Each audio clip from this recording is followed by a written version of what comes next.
इस वक्त की सबसे बड़ी न्यूज रशिया, ताइवान और चाइना को लेकर आ रही है और इस वीडियो में हम डिस्कस करेंगे कि ये जो न्यूज अपडेट रशिया और ताइवान को लेकर आ रही है ये किस तरह से 1971 में जब भारत और पाकिस्तान के बीच युद्ध हुआ था उसकी स्थिति को दर्शाती है। इसके साथ ही हम इस वीडियो में ये भी चर्चा करेंगे कि किस तरह से रशिया आज की डेट में सेम चीज चाइना के लिए कर रहा है जिस तरह से रशिया ने एक समय के लिए 1971 के युद्ध में भारत के लिए किया था, क्योंकि अमेरिका, यूके और ये जितने भी वेस्टर्न देश हैं ये सब चाइना के खिलाफ जाकर ताइवान की सैन्य मदद कर रहे हैं। ऐसे में अब रशिया 1971 की तरह चाइना के समर्थन में आ गया है। आपको याद होगा 1971 में जब भारत और पाकिस्तान के बीच युद्ध स्टार्ट हुआ था उस समय भारत के, अमेरिका, यूके और ये जितने भी नाटो के देश हैं इनके साथ हमारे संबंध कुछ खास नहीं थे, क्योंकि ये सारे देश पाकिस्तान के क्लोज थे। और जब भारत ने उस समय के वेस्ट पाकिस्तान यानी कि अभी के बांग्लादेश में वहां पर मिलिट्री ऑपरेशन स्टार्ट किए थे, उस समय अमेरिका और यूके यानी कि ब्रिटेन, इन दोनों देशों ने भारत के ऊपर चढ़ाई कर ली थी। पाकिस्तान इनसे मदद मांगी थी और ये दोनों देश पाकिस्तान की सैन्य मदद करने के लिए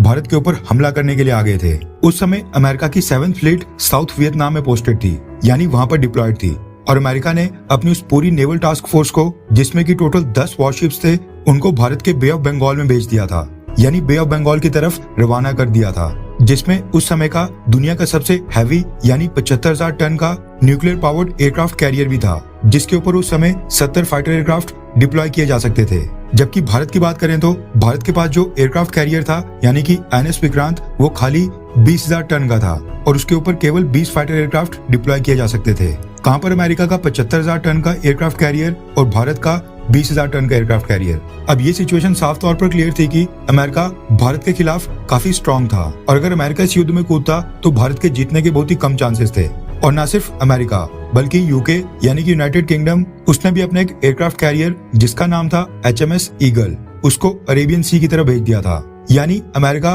और ब्रिटेन, इन दोनों का प्लान था कि एक देश भारत को बे ऑफ बंगाल में घेरेगा और दूसरा देश अरेबियन सी में। इसके साथ ही अमेरिका और यूके, इन दोनों देशों को ये उम्मीद भी थी कि ऊपर से चाइना भी भारत के ऊपर हमला कर लेगा और भारत, अमेरिका, ब्रिटेन, चाइना और पाकिस्तान, इन चारों के जालों में फंस जाएगा और ये चारों देश भारत को चारों तरफ से घेर कर भारत के ऊपर सैन्य कार्रवाई करेंगे। लेकिन उस समय अमेरिका और ब्रिटेन, इन दोनों को काउंटर करने में रशिया ने हमारी बहुत ही बड़ी मदद की थी और जो रशिया के व्लादिवोस्तोक में उस समय पैसिफिक फ्लीट वहां पर डिप्लॉयड थी रशिया की, रशिया ने उसको भारत की तरफ रवाना कर दिया था। और जो वो रशिया की पैसिफिक फ्लीट थी उसमें काफी सारे न्यूक्लियर आर्म्ड शिप्स थे और उसके साथ साथ एटॉमिक सबमरीन्स भी थी, जिसको देखकर अमेरिका और ब्रिटेन काफी डर गए थे। जो रशियन फोर्सेस भारत की मदद के लिए आई थी उन्होंने तो ब्रिटेन और अमेरिका के बीच एक कम्युनिकेशन मैसेज भी इंटरसेप्ट किया था, जिसमें ब्रिटिश कैरियर बैटल ग्रुप का एक कमांडर जिनका नाम था एडमायरल डीमन गॉर्डन, वो अमेरिका की 7th फ्लीट के कमांडर को ये मैसेज दे रहे थे कि हम बहुत लेट हो चुके हैं क्योंकि रशिया की एटॉमिक सबमरीन्स यहाँ पर पहुंच गई हैं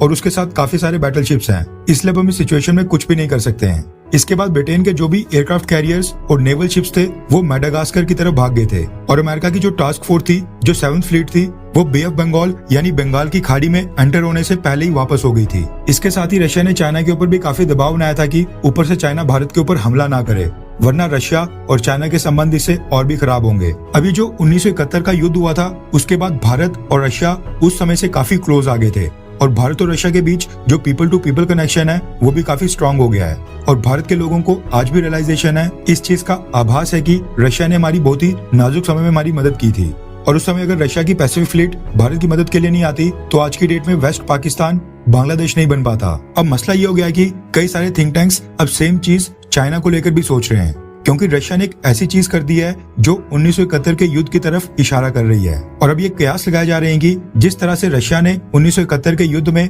भारत की मदद की थी, आज ठीक उसी तरह रशिया चाइना की मदद करने के लिए भी सामने आ सकता है। रेफरेंस के लिए आपकी स्क्रीन के ऊपर रॉयटर्स के आर्टिकल का भी स्क्रीनशॉट होगा। दरअसल अभी कुछ ही घंटे पहले खबर निकल कर आ रही है कि जो ताइवान की नेवी है यानी जो ताइवान की डिफेंस फोर्सेज हैं, उन्होंने अभी कुछ ही घंटे पहले अपनी जो ईस्टर्न कोस्ट है उसके थोड़ी दूर रशिया के 2 नेवल वॉरशिप्स को इंटरसेप्ट किया है। अब ये बहुत ही बड़ी न्यूज है, क्योंकि अभी तक हम सुन रहे थे कि ताइवान को चारों तरफ से सिर्फ चाइना ही अनसर्कल कर रहा था। चाइना ताइवान को चारों तरफ से घेर कर वहाँ पर कई सारी नेवल ड्रिल्स कर रहा था, वहाँ पर कई सारी मिलिट्री एक्सरसाइजेस कर रहा था। लेकिन ये पहली बार है जब रशिया के 2 नेवल वॉरशिप्स ताइवान के इतने क्लोज आ गए हैं, यानी ताइवान के तट के इतने क्लोज आ गए हैं। सबसे पहले आप स्क्रीन के ऊपर देख सकते हैं कि ये जो राइट वाला पार्ट है ये ताइवान का ईस्टर्न कोस्ट है और इसी ईस्टर्न कोस्ट के पास ही रशिया के 2 नेवल वॉरशिप्स यहाँ पर पाए गए हैं, यानी अभी कुछ ही घंटे पहले इंटरसेप्ट हुए हैं। और खबर निकल कर आ रही है कि ताइवान ने जैसे ही रशिया के ये 2 नेवल वॉरशिप्स अपने तट के पास देखे, यानी अपनी कोस्ट के पास देखे, उसने सबसे पहले अपने कुछ फाइटर जेट्स को डिप्लॉय किया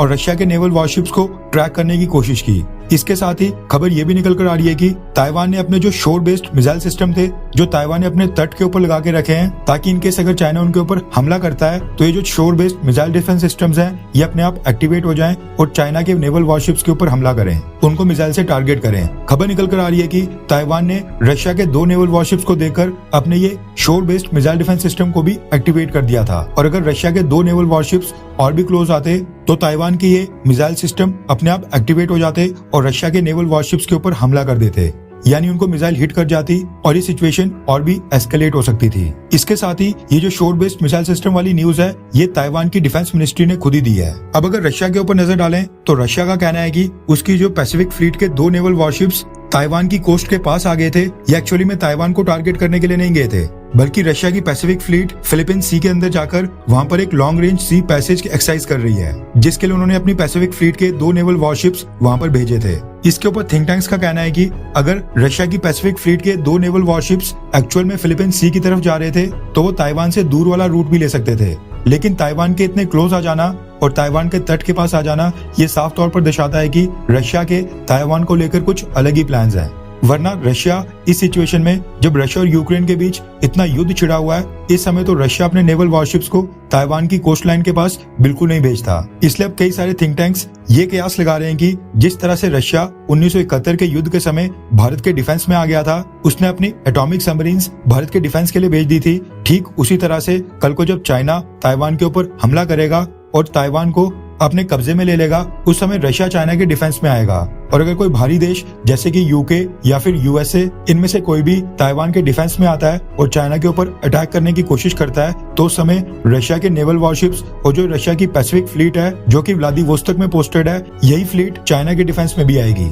वैसे देखा जाए तो ये चीज भी अभी स्पेकुलेशन ही है, क्योंकि रशिया इस समय यूक्रेन युद्ध में काफी ज्यादा बिजी है। लेकिन आपको क्या लगता है कि कल को अगर चाइना ताइवान के ऊपर हमला करता है और ताइवान के डिफेंस में अमेरिका और ब्रिटेन आ जाते हैं, तो क्या रशिया चाइना को डिफेंड करने के लिए आएगा, हाँ या फिर नहीं? नीचे कमेंट करके अपनी राय जरूर बताएं।